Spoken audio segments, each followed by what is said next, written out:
Star Wars Jedi Survivor was released on April the 28th in 2023, and this was also the day where I started my walkthrough on Xbox Series X. If you're still considering buying the game, this review might help to make your decision a little easier. And since I've been playing Jedi Survivor for quite some time now, I thought that would be the perfect time to share my experience with you. In this short video, I'll only talk about the good and the bad stuff and won't do a deep dive into the game's story. So let's get ready and begin with the light side of the game. When it comes to the game's environment, it is just beautiful, to be honest. They put so much effort into all the details on the planets you're discovering. Now I absolutely understand why they decided to release the game for PC and only on the newer generation of consoles, such as PlayStation 5 and Xbox Series. Compared to the more open world style of the previous game Jedi Fallen Order, it's also a huge improvement, if you like the style of the game of course. There's also much more room for side tracks and discoveries. In my opinion, the acting and character voices couldn't be any better. Cameron Monaghan, aka Cal Kestis, did an incredible job. Everything is so detailed, the silly out loud thoughts of an Imperial droid or the almost stupid conversations between the stormtroopers.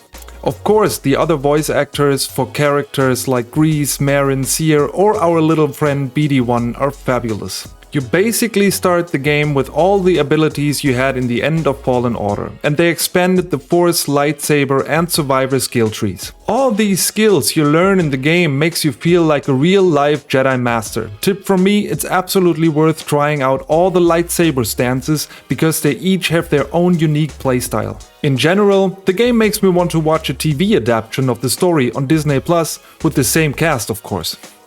So that's all I'm going to say about the good stuff for now. I don't want to get into any other details to avoid spoiling the story. That being said, it won't be a Star Wars without having a dark side, right? And to be honest, it does have some dark elements. Let's talk about them.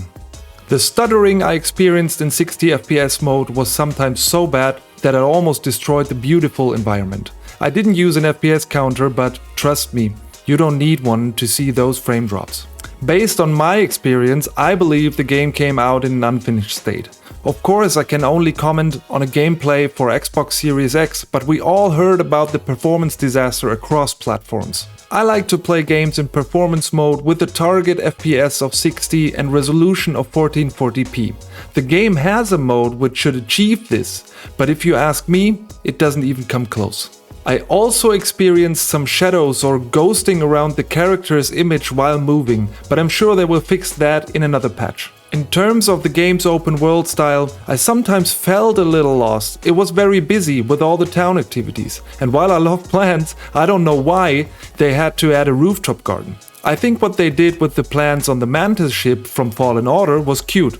They could have kept it that way. I just mentioned that because I wondered if all this was really necessary. But maybe I missed something and you have any idea. Let me know in the comments below.